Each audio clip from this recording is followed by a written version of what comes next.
The fifth year of Genraku, on the winter solstice, a peaceful journey unfolds through nature's quiet beauty. The attendant cautioning her mistress to mind her footing as they navigate the path, noting that yesterday's downpour left the muddy ground slick beneath their steps. Acknowledging the warning with a gentle smile, Kana lightheartedly teases Saki for her endless worry, perfectly at ease amidst the quiet woods. Suddenly, a flash of motion disrupts their steady pace as a massive white wolf leaps fluidly past them down the mountain trail. Gracefully scooping up the young princess on the fly, the spirit beast carries her securely across the uneven, blossoming landscape. While her companions call out in alarm, Kana remains entirely composed, reassuring Natsume that there is no need to panic. The quick pat, the giant wolf drops the young princess gently back onto her feet beside her startled entourage. Addressing Kao and Shiu, Kana explains that while riding their backs would speed the journey, some scenery must be earned on foot. Kurogane promises to protect her from any harm, though she protests being treated like a helpless child when she is nearly 15. Attendant offers to serve as a stepping stool if needed, prompting a light laugh at how quickly his stance shifts. Catching sight of vibrant camellias scattering in the breeze, Kana spots the precise blossom she has been searching for. Surrounded by her loyal retinue under the shade of an umbrella, she pauses to admire the breathtaking sea of flowers in full bloom. Reaching up to touch the vibrant red petals, she reflects that despite having camellias at the estate, climbing all the way here was worth every effort. She carefully plucks a perfect flower, holding it up against her hair with a serene, radiant smile. Standing quietly with the white wolf at her side, she looks out over the vista, feeling as though she has stepped into a living painting. Without warning, the serene atmosphere shatters as a violent force crashes down around them, striking the earth with terrifying power. Dust and debris erupt, the attendants cry out in absolute terror, scrambling frantically to protect Princess Kana from the monstrous threat that has suddenly materialized. The blinding light swallowed her, she desperately called out to Saki and Natsume, while from afar Kuro cried her name in horror. A single point of brilliant light burst forth, expanding instantly to consume all perception. The radiance receded, a young nobleman celebrated the success of their ritual beside a blonde maiden, while beneath them the disoriented girl opened her eyes to an unfamiliar room. Onlookers marveled at her exquisite appearance, whispering among themselves that a true princess from another realm had arrived to save their kingdom. She looked around the grand cathedral in bewilderment, as voices echoed from every side, hailing her as the long-awaited saintess. Struggling to comprehend her surroundings, she weakly whispered to herself, asking where she had been taken. A tall nobleman stepped forward to greet her, offering a formal welcome and expressing deep honor at her presence. Introducing himself as William, the first prince of the kingdom of Restwick, he offered her a confident, serene smile. Went on to introduce his father, King James IV, who sat upon the grand throne, and his younger brother, Prince Alton, who stood proudly beside him. Acknowledging her confusion, William gently assured her that he understood how shocking it must be to find herself in a world entirely different from her own. He repeated his words in silent disbelief, trying to process the impossible claim that she was no longer merely in another country but another world. Confirming her suspicions, William explained that their kingdom faced a grave crisis, which had compelled them to perform the sacred summoning ritual to seek the Saintess's aid. Recounted the ancient legend of 300 years prior, when King James I summoned a Saintess from another world, who used her holy power to vanquish a monstrous threat and restore peace. Concluded the tale by explaining that the original summoned Saintess, Jean, eventually married Prince Grayson and helped lay the very foundations of the Kingdom of Restwick. Went on to explain that for the past 2 years the kingdom had been plagued by an abnormal outbreak of magical beasts. The resulting devastation had thrown the realm into a dire crisis identical to the calamity suffered 3 centuries prior, leaving the populace in utter misery. Piecing the situation together, Kana quietly deduced the grim implication. Unless she agreed to offer her help, returning to her own world would remain impossible. Interrupting the tense silence, the king grunted in dissatisfaction, commanding his son to stop hesitating and plainly spell out the truth to the naive girl. Yielding to the king's harsh command, the advisor bluntly shattered any remaining illusion, declaring that returning home was far beyond a simple difficulty. It was flatly impossible. While Alton attempted to intervene and soften the blow, the severe officer reprimanded him, arguing that offering false hope would ultimately prove far crueler. With cold finality, he explained that the summoning ritual was strictly a one-way bridge, adding that back in her homeworld, her existence would simply cease as if she had never been born. As the court began mocking the apparent ignorance of her primitive realm, Kana stood frozen in disbelieving silence. A wave of sheer outrage washed over her as she processed the absurd arrogance of the courtly fools standing before her. Cruel declarations echoed endlessly inside her head, repeating the unforgiving truth that the ritual could never be reversed. Clutching her dress as her breath hitched, the devastating reality crushed down upon her heart. Her eyes widened in absolute horror at the realization that her life, her history, and her memory in her original world were being erased entirely. Images of her cherished allies, Kurogane, Natsume, and Saki, flashed vividly across her mind, people whose memories of her might now vanish forever. Loving faces of her mother and father drifted past, threatening to sever the final bonds holding her world together. Shaken to her core, she trembled in isolation, silently calling out to everyone she had been forced to leave behind. Ignoring her quiet agony, the king snorted in frustration, dismissing the entire summoning ritual as a useless failure and cursing their reliance on an outdated relic. He watched silently as William stepped forward, offering a jovial, insincere smile as he swore to personally take full responsibility for her life as the one who conducted the ritual. The entire hall bowed in desperation, pleading for the Saintess to save their kingdom. Her resolute refusal echoed echoed through the grand chamber, stunning everyone present. William gasped in utter disbelief as her dark eyes burned with fierce contempt, questioning why she should ever help people who had treated her so carelessly since her arrival. Pointing an accusing finger directly at the royal court, she furiously denounced their actions, declaring their ritual nothing short of kidnapping and branding every single one of them a criminal. She coldly made it clear that she possessed neither the reason nor the obligation to save a single person in this world. Scathing words left William and the surrounding royals completely speechless, their faces frozen in utter shock. William tried to object, insisting she was chosen by the gods to save them. She recoiled in disgust and warned him not to step any closer, calling him an insolent fool. A sudden burst of overwhelming power, a swirling vortex of spiritual energy erupted around her, throwing the entire hall into absolute chaos. William recoiled in terror, screaming as the crushing weight of her spiritual aura bore down on him while she glared at him with furious intensity. Burning resolve in her eyes, she proudly proclaimed her true identity, declaring her bloodline and noble lineage as an onmyo master. Vision of her past flashed forward, recalling the terrifying grotesque spirits she had routinely conquered back in her homeworld as Kana Yasuchika Gojo. Memory reminded her of the monstrous beasts she had shattered without hesitation, a stark contrast to the helpless girl the court assumed her to be. Voice boomed across the chamber, condemning them for ripping her from her world and expecting her to blindly obey, declaring that they had severely miscalculated. As her spiritual energy unleashed full force, divine spirit foxes materialized from the light, leaving William staring in absolute awe and terror. Mystical white foxes swirled protectively around her, baffling the onlookers who gasped in astonishment at the unprecedented magic appearing before them. He called forth Shu and Kao, her loyal spirit beast attendants, who readily bowed to her absolute command, eager to fulfill whatever request she made. Prince William recoiled in sheer shock, marveling at the overwhelming magic power radiating from the young girl as she cast her spell. Sudden violent tempest of spiritual energy erupted around her, shattering the surrounding space and sending destructive shockwaves through the hall. Force of her unleashing power threw the royals back, tearing through the magnificent stone hall as dust and debris filled the air. Noble onlookers cried out in terror, shielding themselves as the catastrophic wind blew them off their feet. Amidst the howling gale, frantic guards rushed to protect the king, shrieking as the magical onslaught intensified. Court nobles cowered together in disbelief, realizing that the speaking fox was a sacred beast and that the girl controlled two of them with immense power. As the destruction spread, the terrified courtiers realized that not only was everyone in danger, but the entire castle itself risked collapsing under the weight of her magic. Desperate to prevent total annihilation, Prince William cried out directly to Princess Kana, begging her to name anything she desired so they might grant it. Cold, unwavering gaze turned back toward, entirely unbothered by his desperate pleas to calm her anger. Pausing slightly, she questioned whether he truly intended to grant anything she asked. William hastily confirmed that they would grant whatever she commanded. She coldly demanded that they atone with their lives, leaving the prince paralyzed with horror. A blinding array of magical glyphs illuminated the space around William, locking him in place as her fatal judgment descended. Gasped in utter terror, realizing the terrifying finality of her command. A sudden flash of light and lethal intent, the lethal magical surge struck directly at the prince. He and his royal kin cowered under the oppressive weight of her magical aura as Kana reiterated her demand without a shred of hesitation, ordering them to atone with their very lives. Racked with agony, Alton cried out, in sheer panic, desperately shifting all blame onto his brother and pleading that he had no part in the conspiracy. Moved by his frantic protests, Kana serenely raised a hand, noting that in her distant homeland, a person is said to die twice. Gazing down at the bloodied brothers pinned against the shattered floor, she explained that the first death is merely the demise of the physical body. Flashes of her forgotten youth drifted through her mind. Vibrant mornings where servants greeted her warmly and loved ones called her name with fond affection. She recalled moments of pure innocence, surrounded by cheerful companions and playful spirit foxes in a sunlit sanctuary. Those cherished moments dissolved into meaningless dust, scattering into the cold wind of a world that had erased her. Her gaze hardened into pure malice as she defined the far crueler's fate, the death of memory, to be entirely forgotten by the world. Extending a delicate hand over the helpless princes, she declared that because of this truth, true extinction encompasses two deaths. Anguish flared in her eyes as she pondered whether her own parents had forgotten her existence, wondering if her very life had been stolen from history. Prostrate beside his broken brother, William could only gasp in helpless terror, utterly overwhelmed by the magnitude of her divine fury. Surveying the pulverized grandeur of the throne room, the court onlookers stood frozen in absolute disbelief at how quickly destruction had consumed their domain. Sinister smile crossed Kana's lips as she offered a chilling concession, claiming she would forgive their entire kingdom if they handed over the heads of the two royal traitors. Flanked by her gleaming fox guardians, she gloated over her own twisted mercy, leaving the horrified onlookers to realize the terrifying monstrosity. Standing over the defeated prince and his brother who lie bruised on the ground, Kana offers a final decree. The calm, terrifying grace, she offers them a final mercy, asking if there is anyone they wish to see before their execution. William, bloodied and pinned to the dirt, glares up at her in desperate disbelief. Overcome by weakness and defeat, he squeezes his eyes shut, his chest heaving as he swallows his pride. Prostrate upon the stone, he chokes out his last desperate request, asking to see his mother. After a brief pause, she acquiesces to his plea,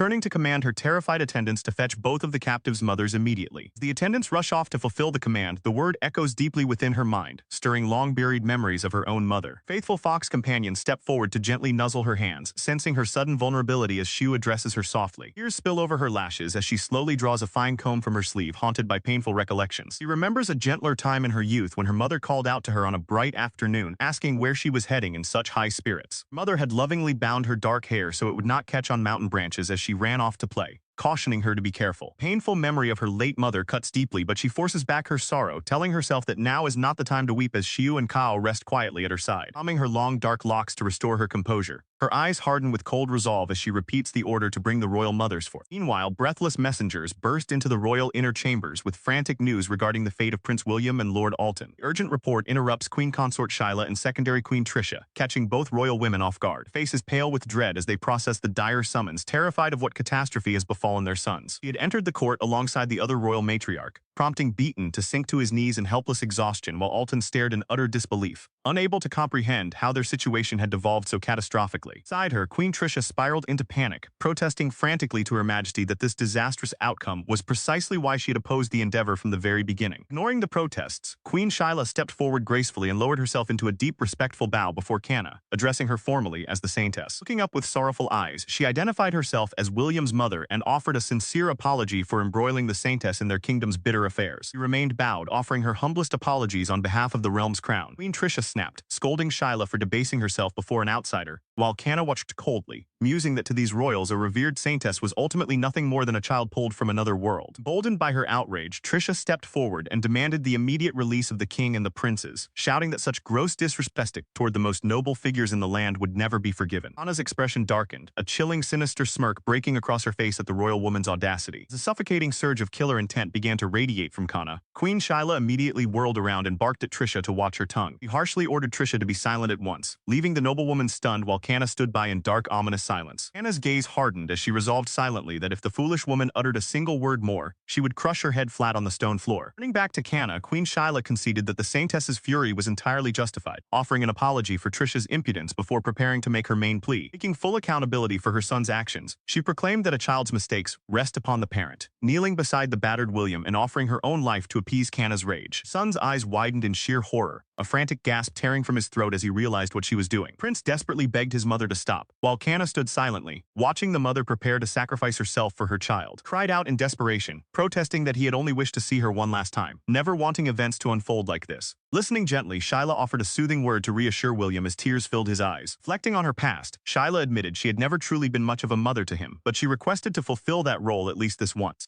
As he wept, her soft expression betrayed her final resolve. She gritted her teeth against the overwhelming emotion, holding back her grief as she prepared to accept her fate. Desperate for salvation, William turned toward his birth mother, screaming for her to save him as well. Meanwhile, the queen recoiled in shock at his desperate plea, stepping backward in hesitation while he remained sprawling on the ground, stuttering in utter dismay. Observing the hesitation, Kana pointed out with cool detachment that it seemed his own mother was unwilling to sacrifice her own life for his sake. The queen panicked instantly, stammering that she had never claimed such a thing, while Alton looked on in silent horror. Anna reminded them sternly that it was her son who had begged her to save this kingdom, before demanding to know what they truly considered this nation to be, questioning whether it was merely these royal fools. She continued her interrogation, demanding to know if the kingdom instead belonged to every single citizen who lived within its borders. Cold finality, she instructed the queen that if that were the case, she had better abandon all hope for her son's life. While Alton stood speechless in terror, the queen hastily argued that such a thing was impossible, protesting that the king and princes were the indispensable pillars of the realm without whom the nation would crumble. Impressed by the excuses, Canna raised her hand and commanded silence. Unseen force instantly slammed the queen violently face first into the hard floor, leaving her groaning under the crushing pressure. Eyes blazing with fury, Canna ordered the queen to keep her mouth shut, scolding her for lacking the resolve to sacrifice those very pillars she claimed to value. He went on to proclaim that a king who did nothing but rely on higher powers could easily be replaced. While acknowledging that she understood Shyla's heartfelt wish as a mother, her ultimate judgment hung heavily in the air. He offers an alternative proposal, offering to place a soulbind curse upon the young prince to turn him into her pawn. Accepting the condition of taking her place, the fallen prince listens as she assures the worried mother that he will not become a mindless puppet, but simply incapable of disobeying her commands. Cruelly, she adds that even if he dies, it means nothing to her, warning that should she perish, he will die as well. Despite the harsh conditions, the mother remains steadfast in her resolve, affirming her sole desire for her son to live. Acknowledging the mother's plea, she turns her gaze back down to the defeated prince, asking what his choice will be. Lying broken on the floor, he wrestles with internal anguish, horrified by the thought of surviving through his mother's sacrifice, yet still desperate to cling to life. Shadow looms over him as she steps closer, awaiting his final decision. His mother watches on with a tearful, serene expression, holding absolute faith in her selfless choice. Tears streaming down his face, the prince yields to his fate, agreeing to honor his mother's wish. Overcome with shame, he berates himself as pathetic and disgraceful, relieved yet horrified that his mother chose to sacrifice herself for his sake. Accepting his submission, she begins to perform the binding ritual, drawing an ominous reaction from the onlookers. Precise motion, she cuts herself to draw blood, initiating the sacred curse upon the prince. She turns her focus outward, calling upon Shu and Kao to ask if they are prepared. Retainers lock eyes with shared determination, ready to execute her next command. Surrounded by a swirl of elemental magic, her loyal retainers declare themselves at her command, ready to serve their princess. They announced with playful glee that everything was prepared, swirling in vibrant, magical energy as the spell was set in motion. Eaton looked on in sheer amazement at the ethereal children, floating amid falling petals, while William wondered in awe whether these mystical entities were sacred beasts manifested in human form. Surrounding the young prince, the spirit guardians commanded him to stand, hoisting him upward into the center of the ritual area. Anna instructed him to lift his head a little higher, and William nervously complied as a glowing sacred cord touched his neck. Stepping into position with unyielding resolve, Kana declared that the time had come to begin. Bowing her head with utmost reverence, she offered her blood and soul to activate the ancient spell. Sacred ropes wrapped around William's upper body, ensnaring him completely as Kana invoked the ritual to forge an unbreakable bond. Floating above the ceremonial circle, she commanded his soul to become her shield and his body to become her pawn. He channeled the full power of the curse, dictating that he must obey only her will and that this transgression be engraved deep into the very core of his soul. Her eyes burned with cold, relentless fury as she finalized the spell. The powerful declaration, the curse snapped tight around William in a blinding flash of magical force. Prince shrieked in unbearable agony, clutching his chest as the binding magic surged into his heart. Anna watched him dispassionately, warning that the more he attempted to resist the spell, the greater his pain would be, as the outcome was entirely absolute. Lapsing onto the ground, he gasped for air as glowing lines of magic burned into his skin. Writhed on the floor, clutching his chest to agony as the soul-bind curse anchored itself permanently to his soul. Writhed under the unbearable agony, his voice breaking as he begged for the suffering to cease, finally surrendering completely to the overwhelming force. As his resistance crumbled, he agreed to yield entirely, pleading only for the excruciating torment to stop. Deep within his spirit, the intricate mystic seal hummed with vibrant energy, carving its permanent mark into his very soul. Glowing with ominous light, the brand locked into place, ringing a sharp gasp from his throat as the spirit magic sank deep into his chest. Final agonized scream echoed through the courtyard before the brutal surge of energy settled into silence. Lapsing forward, he coughed weakly against the cold ground, only for his mother to rush to his side and pull him into a protective embrace. Looking up at her with weary eyes, he whispered that he was still alive. Tears streamed down her face as she clutched him tightly, overwhelmed with relief that her son had survived. Standing over them, the young priestess watched silently as the queen prostrated herself in total submission, offering to take on the curse herself to spare her child. Desperate mother begged to become a pawn in her son's place, but the young priestess coldly refused, acknowledging the depth of maternal sacrifice yet keeping the prince bound. Nearby, Alton could only watch in stunned sorrow. Desperate for intervention, Alton called out to his father amidst the rubble, prompting the heavy voice of the old monarch to demand a moment's pause. The elderly ruler pleaded for a reconsideration of her ruthless judgment. Glancing over, the young priestess remarked dryly that she had assumed he was merely a decorative figure given his inaction. Surveying the shattered remains of his grand castle, the king nursed his bitter indignity, searching frantically for a way to preserve his own survival. Drawing himself up, King James IV loudly declared his grand title to all present, commanding his family and remaining subjects to witness his next declaration. Instead of launching an attack, the monarch threw himself onto the ground, groveling shamelessly before the young conqueror and claiming that he and his royal sons were her rightful spoils of victory. Staring down at the pathetic spectacle of the bowing king, the young priestess could only gaze back in utter silent bewilderment. He stood motionless as King James IV continued his shameless proposal, opening his arms wide and loudly declaring that once she saved the realm, she should marry the first prince and become his queen. Across the hall, the royal family and attendants watched in absolute horror. From the dark-skinned consort, Shyla and Trisha, to Queen Consort and the broken Prince William, every onlooker was left mortified, sweating profusely at the king's absurd proposition. Oblivious to the shock around him, the king pressed on with unrestrained glee, claiming that becoming the future king's queen was the single highest honor imaginable for any woman. Prince William and Queen Consort murmured in disbelief, calling out to their ruler. James finally registered the cold, suffocating silence hanging over the room. Her gaze turned ice-cold, cutting through his buffoonery, as her attendants agreed with her silent verdict. With a flat, chilling calm, she declared that it seemed there was still one more hedge. The terrifying wave of dark energy surged from her body. The surrounding nobles recoiled in absolute horror. The king stammered out pathetic excuses, desperately claiming he had done nothing to offend her. Yet his pleas fell on deaf ears as her aura continued to flare violently. He glared at the trembling rulers, her eyes burning with righteous fury as she questioned how much further they intended to insult her intelligence.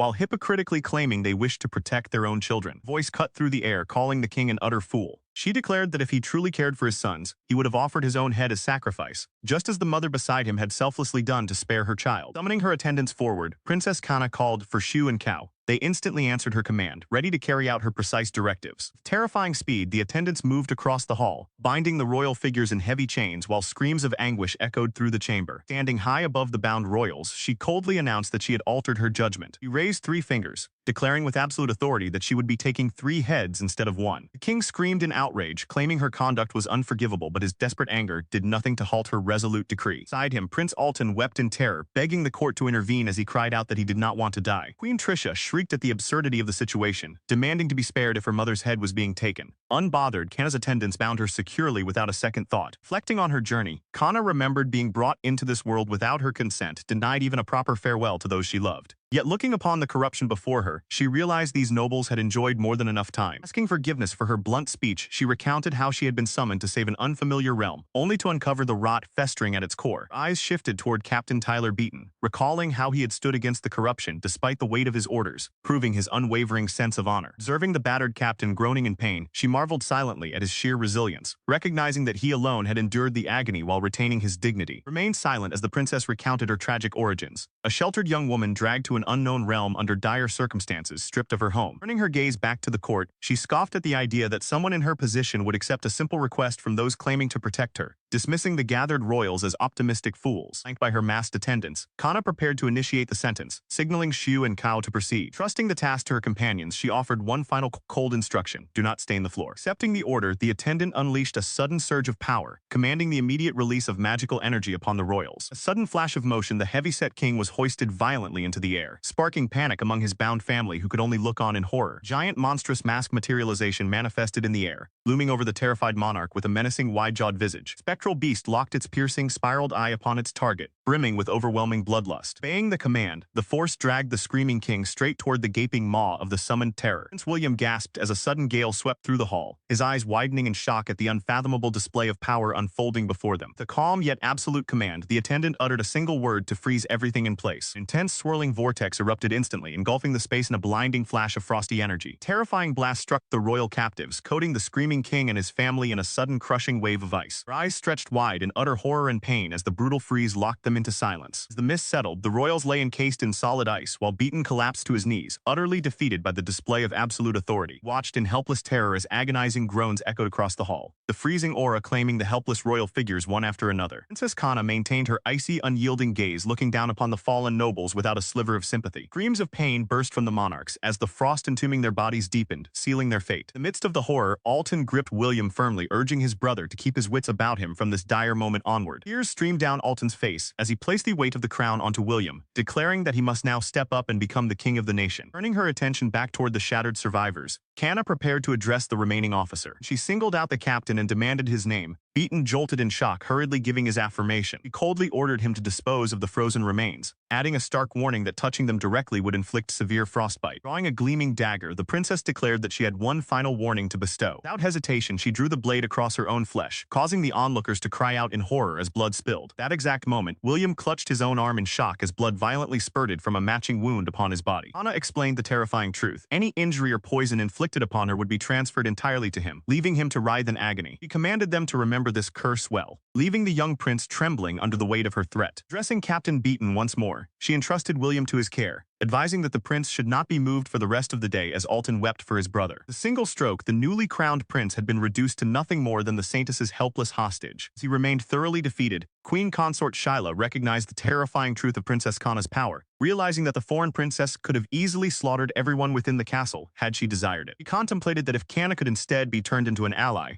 her immense strength might be the sole force capable of protecting the realm from total catastrophe. Glancing around at the petrified court, she knew every noble present shared the exact same realization, which was precisely why none had dared interfere as the royal family was executed. Breaking the suffocating silence, Princess Kana turned her gaze upon Queen Consort Shyla and addressed her directly. Princess requested a tour of the castle grounds, calmly explaining that there were several tasks she wished to carry out. Though Kana gave her an opening to decline, Shyla steadfastly refused to step down, knowing that securing the princess's cooperation was vital above all else. Swallowing her pride and setting aside all useless emotion, Shyla readily agreed to guide her and bade the princess follow. They proceeded down the grand corridor, Shyla grappled with the agonizing rage over her king and family being killed, alongside the crushing guilt of standing by because their sacrifice was unavoidable. Suppressing her tears, she steeled her resolve with the reminder that she was now the sole reigning queen of the realm. Accompanied by her attendants, she led Princess Kana forward as the heavy chamber doors burst open before them. Standing in tense silence, Queen Consort Shyla braced herself for the next phase of their fragile. Turning her attention back to Queen Consort Shyla, Kana requested to be shown the rooms belonging to the recently executed individuals, as well as the storage location for their confiscated valuables. Shyla acknowledged the request, though she warned that thieves frequently take advantage of such chaotic times. Kana noted her concern but remained steadfast in her plan. They walked through the grand corridors. Shyla questioned why Kana intended to inspect these matters personally. Before Kana could respond, a blindfolded man stepped forward, startling her with his sudden presence. Introducing himself as Brent Aldridge, the Chancellor of Restwick who managed state affairs, he offered his deepest apologies for approaching so abruptly from behind. Observing the newcomer, Kana surmised he fulfilled the role of a regent or chief advisor. Chancellor Aldridge explained that despite lacking combat skills, he thought it unwise for the Saintess to be left alone with only Lady Shyla, prompting him to follow them. Kana pondered her uncertain path forward in this unfamiliar world, unable to forgive those who abducted her, yet acknowledging that she had to accept her reality for the moment. She resolved that to survive in this kingdom, acquiring knowledge about her surroundings was an absolute necessity. Aldridge continued, suggesting that if Kana sought cooperation and assistance, forming a working relationship with him would be an ideal option. He assured Princess Kana that she would not carry her heavy burden alone, promising a suitable reward, while Shyla added her own word that she would demand compensation equal to her efforts. Arriving at the quarters of Second Prince Alton, Kana asserted her need to inspect the premises personally, explaining that she currently had no one else to rely on. Upon entering the room, her beast companion surprised two thieves already caught red-handed. The terrified intruders pleaded for mercy as Kana sternly reminded them that stealing a master's property in her homeland was a severe crime. Turning back toward her companion, Kana pondered how they should deal with the caught thieves. Shyla revealed she had already arranged for soldiers to handle the situation, prompting Kana to marvel at her foresight, noting how quickly she had anticipated the outcome. As guards apprehended the intruders, Shyla reflected on how preparations had been made in case of irregularities during the summoning ritual, though a gag order should have prevented such thieves from appearing. Moving next toward King James's private chambers, Shyla asked if Kana would question the captives herself, to which Kana left the matter in her hands. Shyla agreed, stating the prisoners would be interrogated and judged strictly according to the kingdom's laws. He watched silently as Chancellor Aldridge took charge of extracting information from the intruders, deciding it wise not to press further about his methods. Including the investigation for the time being, Princess Kana admitted her exhaustion. Leaving the remaining matters in the Chancellor's hands, she prepared to retire. Queen Consort Shyla offered to guide Kana to a guest room and arrange for a warm meal to be brought up to her. Upon arriving at the lavishly prepared guest chambers, Kana was instructed to pull a designated cord should she require a servant's immediate assistance. The polite nod, Shyla excused herself and closed the door, leaving the young princess alone in the quiet suite. Exhausted beyond measure, Kana sank into the plush bedding, marveling at the unfamiliar comfort of the kingdom's accommodations. As her companion settled nearby, she lay still, gazing blankly ahead in the quiet solitude of the room. Her hand reached up to touch the intricate hairpin in her hair, marveling that she had been gifted such a keepsake. Tears welled in her eyes as she reflected on how drastically her life had fractured only earlier that very day. She recalled her normal life back home, the winter solstice baths, preparing for a sacred dance with her mother, and enjoying food prepared by Saki. She remembered training vigorously in martial arts alongside Kurogain, a life full of purpose and familiar faces now ripped away. Overwhelmed by grief, she buried her face in the mattress, weeping over her isolation and questioning if her past existence had been entirely erased. Soft, reassuring voice called out to her, attempting to offer comfort in her darkest moment. Acknowledging her immense grief, she clung to her loyal companions, finding solace in the fact that she was not entirely alone. Allowing herself a brief moment of vulnerability, she swore that she would not let this grief weaken her resolve going forward. She commanded herself to stay calm and analyze her situation, refusing to forgive those who had dragged her into this world. Her anger surged as she reminded herself that she had already received her compensation, steepling her resolve to endure. Stepping down from her seat, she acknowledged the harsh truth that her first priority must be establishing a foundation from which she could survive, even though the path ahead was painfully obvious. Gazing through the stone window, she recognized that as unwilling as she was, cooperation with this foreign kingdom was her only viable choice for the time being. Gaze softened for a brief instant as a quiet realization washed over her. Looking up into the dark night, she noted with quiet melancholy that the moon existed in this strange new world as well. The following morning, as she sat quietly with her sleeping canine companion, a knock echoed from the doorway. She granted permission to enter without turning around. Prince William stepped into the room alongside attendants carrying breakfast, offering a polite morning greeting to Princess Kana. Inquired whether anything from the previous night's meal had disagreed with her tastes, to which she calmly responded that nothing in particular had bothered her, earning a small nod of satisfaction from the prince. As food was served, she accepted a piece of bread and bit into it, noting quietly to herself that despite the large unrefined cuts, the flavor was surprisingly acceptable. While she continued to eat, William began outlining their strategy moving forward, explaining that they would handle the recent deaths of the king and secondary queen in whatever manner, avoided spreading unnecessary fear among the populace. Her attention suddenly shifted to the cup of tea placed before her, noticing something amiss in its dark surface. William noticed her hesitation and asked if the tea was too cloudy, offering an immediate replacement. She began chanting a soft purification mantra over the liquid instead. Strange vapor rose from the teacup as her spiritual energy intermingled with the drink, drawing William's sharp, inquisitive gaze. Curious, he asked what she had just performed. She explained that she had used a purification mantra, as a faint curse seemed to be interfering with the liquid. William realized with grim clarity that the insidious influence had spread far enough to corrupt even basic provisions. Finally understanding why her specialized presence had been summoned to the kingdom, explained that their world was overflowing with a vital substance known as manna, which people could harness to wield magic. Listening intently, the young princess noted that this concept mirrored the spiritual energy and ki of her homeland. On rare occasions, wildlife and plants could absorb this energy, transforming into dangerous magical beasts. These creatures originated from concentrated sites where mana accumulated, known as mana pools. While such pools typically formed in secluded ravines or dense forests before naturally dissipating, they had recently begun appearing along major roadways and open plains, unleashing wild beasts upon the populace. Very few mages possessed the rare ability to cleanse these mana pools, leaving the kingdom's citizens trembling in fear and exhaustion,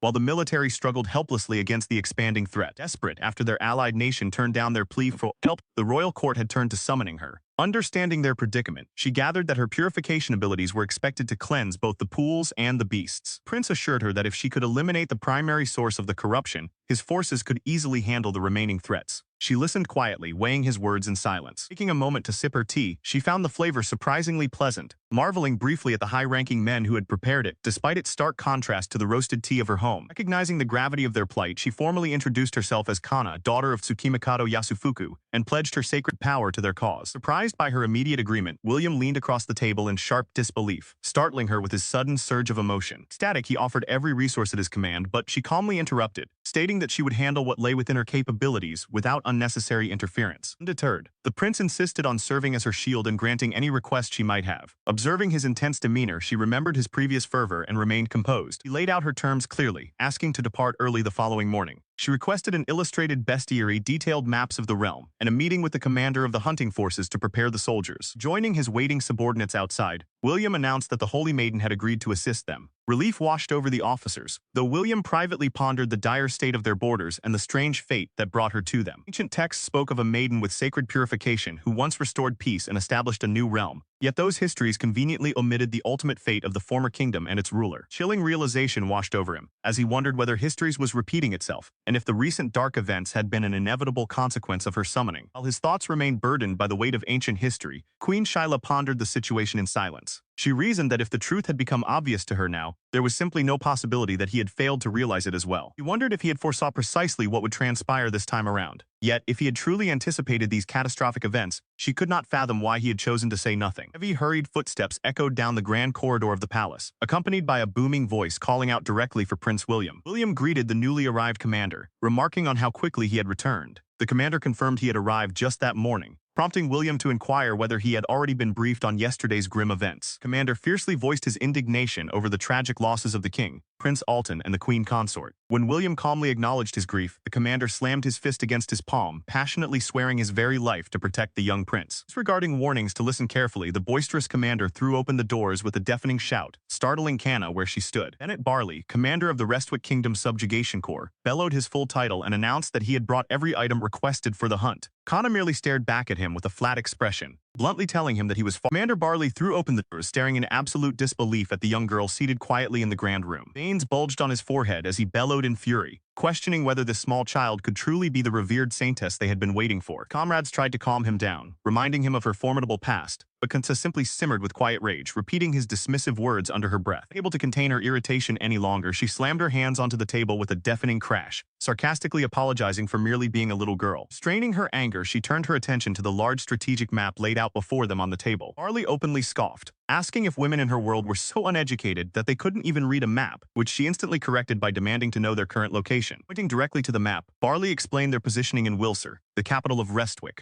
bordered by their enemy Gatehelm to the northwest and their ally Rowell to the southeast. Surrounding realm had become desolate and uninhabited due to severe damage from emerging mana pools, prompting Kana to examine the land's spiritual flow. Studying the geography through her innate knowledge of feng shui, she noted that every realm possessed unlucky northeast and southwest directions, yet Clutchfield territory appeared completely unaffected. She found it deeply suspicious that Dawkins territory, located in the unlucky northeast, had not suffered the greatest damage, despite urgent reports requesting her power be sent there first. Shifting to military logistics, William inquired how long a response force would take, to which Barley stated that preparing 300 cavalrymen would take roughly 3 days. William recognized that 300 men was an impossibly small force for a subjugation campaign, but it represented the absolute limit of the kingdom's remaining military power. Anna decisively instructed them to prepare the troops, adding that she required only 20 soldiers who would travel directly with her, rendering horses completely unnecessary. William questioned how a separate detachment could move rapidly without mounts. She calmly assured him that her methods would become clear soon enough. The dramatic sweep of her wide sleeves, she summoned mystical Shikigami paper spirits into the air, commanding them to scatter swiftly across the land and gather crucial intelligence. She watched as her paper Shikigami fluttered away into the sky, embarking on their reconnaissance mission across the kingdom's compromised lands. Turning back to Commander Barley, the young princess noted that her paper spirits should return around sunset with detailed reports on the mana pools. Barley, leaning casually against the railing, acknowledged her timeline while shifting his focus to the immediate logistics of their upcoming journey. Commander inquired how she planned to transport necessary supplies, noting that traveling on horseback severely limited the amount of baggage they could carry. Barley explained that a court mage equipped with a magic box capability would handle the heavy luggage, prompting her to express keen interest in seeing such a device firsthand. Moments later, the group made their way down to the court mage training grounds, where soldiers and casters refined their arts amidst archery targets and practice dummies. Barley boisterously called out to Henry Kingle, the commander of the court mages, instructing him to demonstrate his magic box ability for the honored Saintess. Henry approached with formal grace, introducing himself politely to the Saintess while whispering court mages marveled at her presence and the divine foxes accompanying her. Introducing herself simply as Kana, she listened as Henry offered to explain personal statuses, opening a specialized tome that projected his own magical attributes and special abilities into the air. Henry presented the glowing pages, explaining that everyone in this world possesses a personal status, though his unique tome remains legible only to him. Went on to detail how statuses take different forms tailored to their owners, such as books, stone tablets, or crystal balls, serving both to display physical capabilities and to function as dimensional storage for personal belongings. Peering into the magical spatial storage, Kana marveled at the vast array of neatly organized crates and supplies contained within such a tiny medium, while Barley showed off his own stone tablet status. Intrigued by the concept of dimensional storage, she wondered if she too possessed a status, prompting her latent power to manifest a physical scroll right before her eyes. Surrounding mages gasped in awe as the divine scroll unrolled, radiating a soft glow that revealed the young girl's otherworldly status. Henry leaned in with intense scholarly curiosity to inspect the Saintess's scroll, prompting Barley to scold him sternly for his rude lack of manners. Bothered by the mage's enthusiasm, she graciously allowed him to look, clearing her throat as the scroll displayed her full name and age of 14. The young girl's scroll status unfolds. The surrounding men gape in absolute astonishment. The court mage stammers in disbelief, explaining that while 500 units of magic power is enough to qualify as a high-ranking mage, her status displays an overwhelming value exceeding 2,000, confirming her vast, unprecedented power. He examines the written details on her status scroll alongside her spirit foxes. The twin creatures react with delight upon discovering that their listed rank has evolved into Skyfox, marveling at how far they have grown since their initial meeting. Scrutinizing the convenient properties of the scroll, she realizes that it materializes whenever she wills it, keeping her essential items safely stored within. While the foxes indulge in grand ambitions of becoming divine Inari Skyfoxes, she quickly dismisses such arrogant thoughts. Standing nearby, Commander Barley quietly observes her as she contemplates her origin. Though brought to this world by the god Drala, she feels little inclination to express gratitude for being uprooted in such a manner. Commander recalls how rapidly the situation had escalated before the entire royal court, including the king, the secondary queen, and the young princes. The sheer magnitude of her power surpassed all expectations, placing the fate of Prince William completely at her mercy. It's their discussion. An aide bursts in with news that the Saintess has requested an audience with Commander Barley and Chancellor Aldridge. Responding immediately, Chancellor Aldridge agrees to attend to the summons, entrusting the task of safeguarding the Saintess directly to Barley. Barley reflects back on his initial impression, having believed he was tasked with protecting a merciless witch who took human lives without hesitation. Yet, looking upon the young child standing before him, he came to a profound realization. He understands that despite her youth and cleverness, her uncompromising severity is a shield. She deliberately displayed terrifying power and cold ruthlessness to prevent anyone from exploiting her, even if it meant creating enemies. Watching her walk ahead, the commander silently vows that no matter what trials arise, he will defend the Saintess with his life. A detailed tactical map of the realm reveals the surrounding territories, highlighting regions heavily damaged by recent magical disturbances. Utilizing her summoned paper Shikigami, she effortlessly manipulates the map to assess the affected areas,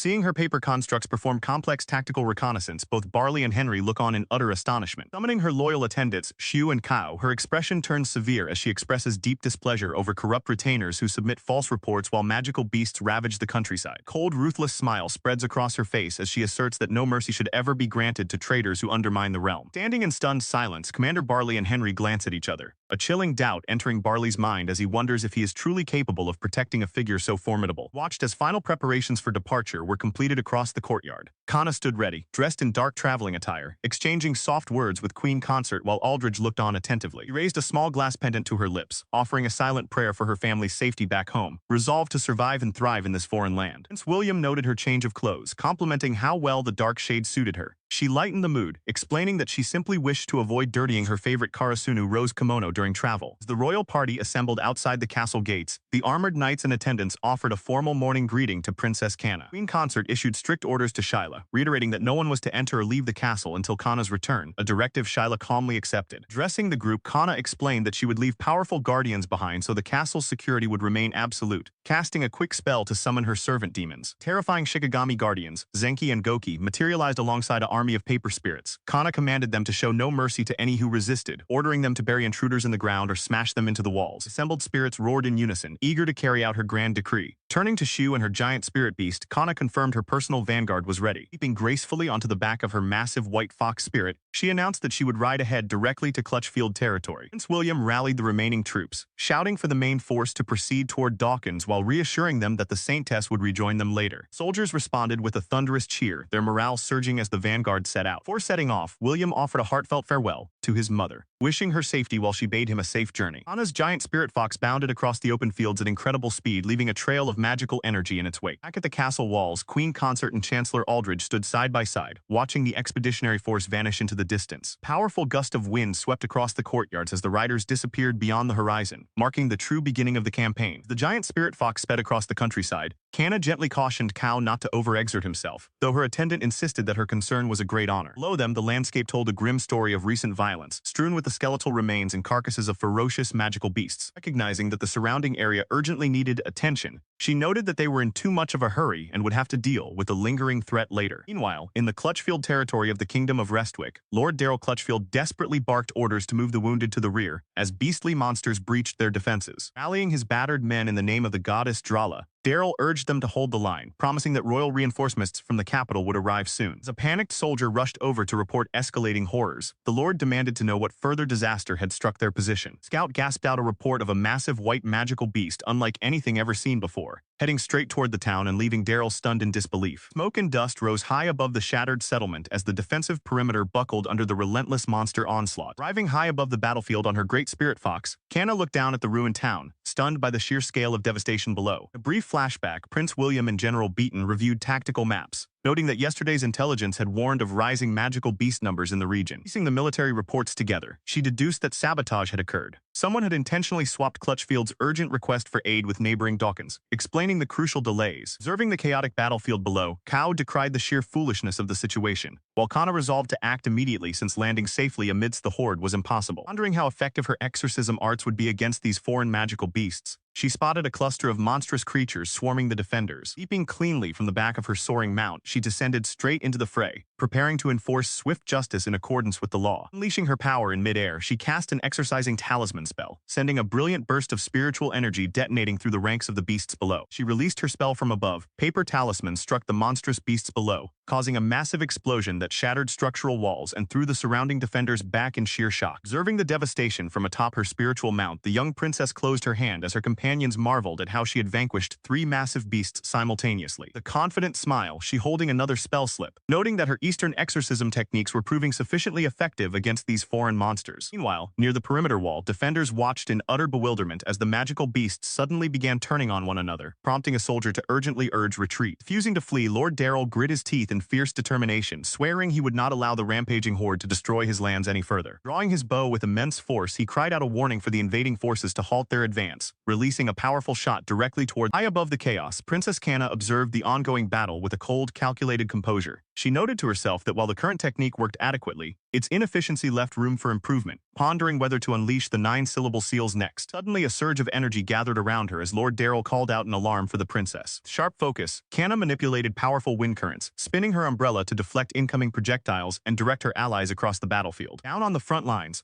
the soldiers panicked as an arrow struck near them from the fortress, realizing they had lowered their guard, believing the attackers were allies, while frantically checking if the Saintess remained unharmed. Raged by the betrayal, giant divine fox beasts bared their fangs, threatening to slice the foolish enemies to pieces and freeze every single one who dared aim arrows at them after they came as reinforcements, leaving Darrell dreading that the entire summoning ceremony would devolve into disaster. The attendants pleaded with Princess Kanna to intervene. She simply acknowledged their desperation with a cool, detached response. She urged Xiu and Kao to calm themselves, commending them for making it all the way there, while noting how magic was so convenient that onlookers mistook flying white foxes wrapped in wind-infused arrow magic for wild magical beasts. Demonstrating the technique, she instructed them to point the wind-wrapped projectiles toward the ground and release. Colossal vortex of wind crashed violently into the battlefield, pulverizing the terrain below. Watching the massive destruction, the surrounding troops gasped in astonishment as multiple magical beasts were wiped out in a single blow, wondering if these incoming forces could actually be friendly reinforcements sent from the capital. Force of the impact scattered enemy ranks and giant creatures alike, sending debris flying across the shattered earth. Realizing a massive beast was charging its breath right in front of them, the troops screamed in terror and ordered an immediate retreat, fearing they were already too late. Yet before the creature could strike, powerful strikes shattered the rocky hide of the monster, cutting it down instantly. Relieved by the sudden intervention, the soldiers expressed their gratitude to Captain Barley and Lord Darrell, while Darrell stood in quiet awe of the Saintess from another world who commanded such formidable divine beasts. He looks down with calm grace as Lord Darrell falls to his knees, his voice trembling with profound remorse. Realizing that the legendary bow and devastating arrows belonged to their unexpected savior, the Lord formally introduces himself as Darrell Clutchfield, desperately offering his deepest apologies for failing to recognize her and firing upon her forces. Following their leader's lead, the entire unit bows their heads in submission. Darrell agonizes over how he could ever apologize enough to these exhausted and wounded travelers who stood in harm's way. Observing the young noble, she quietly notes to herself that he seems to be a good lord at heart. She tells him gently that there is no need to dwell on the mistake, recognizing that his actions were taken solely to protect his land and people, though she notes they have kept others waiting. Upon hearing his name uttered by the maiden, Darrell gasps in awe, his eyes wide as the tension between their groups begins to dissolve. Extending a hand, she introduces herself simply as Kanna, explaining that while there are many matters to discuss later, their primary concern must be thinning out the horde of beasts surrounding them. Standing beside him, Captain Barley eagerly promises to leave the task to them. Kanna asks if they can collaborate to clear the monsters around the walls, to which both men enthusiastically agree. Turning to her loyal attendant, she hands over a small magical token, instructing Xiu to make full use of it while she heads directly for the mana pool. Xiu accepts the divine gift with deep gratitude, recognizing the immense power stored within his status. Leaping into action, he summons a divine fox spirit to aid in the assault. The dramatic leap, Xiu flies high above the battlefield, channeling sacred energy to unleash a powerful offensive against the invading beasts below. Descending into the thick of combat, his strike unleashes a massive shockwave that tears through the front line of monsters, shattering the enemy formation along the fortress walls. Force of the impact sends dust and debris flying across the battlefield, driving back the vicious creatures that attempt to swarm the defense. The divine spirits press forward. Kanna invokes the sacred names of the holy beasts, Suzaku, Byako, Kuchin, Genbu, and Teikyu, calling upon their celestial power to reinforce their line. Continuing her chant, she summons Gyokujo, Seiryu, and Bunnu, channeling a torrent of wind and divine light that decimates the remaining enemy units in a sweeping strike. Rallying his men in utter amazement, Lord Darrell shouts in awe at the display of divine strength. He commands his soldiers to charge forward alongside the Saintess and clean up the surviving monsters. Emboldened by her breathtaking display of power, the soldiers surge into combat with renewed vigor, cutting down the beastly invaders side by side with the divine spirits. He and his men rallied, refusing to be outdone as the divine beast tore into the monstrous ranks, while soldiers on the ground gasped in awe at the majestic spectacle unfolding before them. Ripples of shock spread through the reinforcements from the capital, as word quickly passed that the Saintess herself was actively fighting on the front lines. One of the commanders stared in utter disbelief, unable to process that the Saintess was leading the charge. Observing the corrupted surge of energy in the distance, Kanna noted how sinister it felt, even as Xiu reassured her that the monster numbers were finally beginning to thin. Recognizing that purifying such massive malice would not be easy, she checked her status interface and retrieved a specialized relic just suited for the task. She summoned the heavenly weapon Amaban, yet as she examined it, she realized with sudden bewilderment that the bow had no visible string. Amidst the ongoing clash, Xiu rushed to protect her from an incoming beast strike, expertly parrying the blow as the divine beasts continued their assault. Apologizing for his rough handling after pulling her to safety, she watched as the glowing feathers of her weapon began to separate, sparking a sudden realization in Kana. He understood the weapon's true design, grasping why it was named Amahabane, as the radiant feathers aligned themselves perfectly to form an ethereal bowstring. Floating above the battlefield atop her fox companion, she drew back the energy string and chanted a sacred incantation to channel her divine power. With absolute focus, she unleashed the charged holy arrow, commanding it to strike down the corruption below. Sacred projectile pierced the sky and detonated upon impact, releasing a blinding wave of divine light that stunned the surviving troops. Colossal shockwave tore across the terrain, obliterating the lingering monsters and cleansing the corrupted land in a single sweep. Looking down at the crater, she marveled at the sheer power of the relic, realizing she might have recharged the strike, though the mana pool was now completely purified. As the smoke cleared, soldiers gathered at the edge of the vast newly formed crater, staring in complete awe at the overwhelming divine force she had unleashed. She examined the slain creature alongside the young mage, pondering whether it was indeed a wyvern from the ancient bestiaries. As she noted the nature of the fatal wounds, her companion pointed out that they appeared to be inflicted by human hands rather than natural clawing, prompting her to liken the technique to that of an inagami or bakaneko. Looking upon the dissolving remains of the beast, she realized that simply purifying the mana pools would not be enough to resolve the deeper threat plaguing the land. Across the scorched battlefield, injured soldiers and exhausted evacuees struggled to support one another as the dust slowly settled. The surrounding soldiers spotted her returning atop the divine wolf. Shouts of relief echoed across the grounds. Their commander rushed forward, expressing deep concern after witnessing the massive explosion, only to be reassured as she calmly confirmed the mana pool had been completely purified. Stammered in utter disbelief at the sheer scale of her power, but she merely brushed off his shock, admitting with a light heart that while she might have left a sizable crater, no further magical beasts would spawn from the area. Overwhelmed with emotion, the commander fell to his knees, weeping with profound gratitude as he thanked her repeatedly for saving their lives. Flustered by his intense display, she quickly urged him to compose himself and inform his people that the immediate danger had passed, to which he hastily agreed. As he ran off to spread the good news, her gaze drifted over the ranks of battered, weary soldiers resting against the stone ruins. Observing the widespread injuries among the troops, the officer remarked on their severe condition, prompting her to turn to the young mage and demand a full assessment of the situation. Mage explained that they were severely lacking in medicine and personnel to tend to the massive influx of wounded refugees. When she inquired about healing magic, he reluctantly admitted that temple priests possessed such arts, but their extortionate treatment fees rendered help inaccessible to ordinary people. Disgusted by the greed of the priesthood in such a heartless world, she pondered a solution, realizing that reciting a localized healing mantra would only assist a fraction of the suffering crowd. Recognizing that both the people and the corrupted land itself desperately needed rejuvenation across a vast area, she made her decision and called out to her faithful attendant, who instantly prepared to fulfill her command. As murmurs rippled through the crowd of refugees watching the maiden atop the divine beast, she deliberated on which holy incantation would be best suited for such a wide-scale purification and healing. With absolute resolve, she clapped her hands together to initiate the sacred rite, decreeing that all impurities of the six senses be cleansed without delay. Sending high into the air as soft divine light and sacred petals burst around her, she began chanting the ancient cleansing Norito, casting a luminous wave of healing energy over the entire land. As her sacred chant echoed through the air, shimmering light began to rain down from the sky like glowing snow, catching the bewildered crowd by surprise as they wondered if winter had suddenly arrived. Children marveled at the beautiful, radiant particles, while wounded citizens watched in shock as the luminous light settled over their severe injuries. Gasps of disbelief rippled through the populace as broken bones mend and open flesh miraculously sealed, allowing men who could not stand moments ago to move their legs without pain. Realizing that a divine miracle was taking place before their eyes, people began shouting to one another to carry all the remaining injured into the open air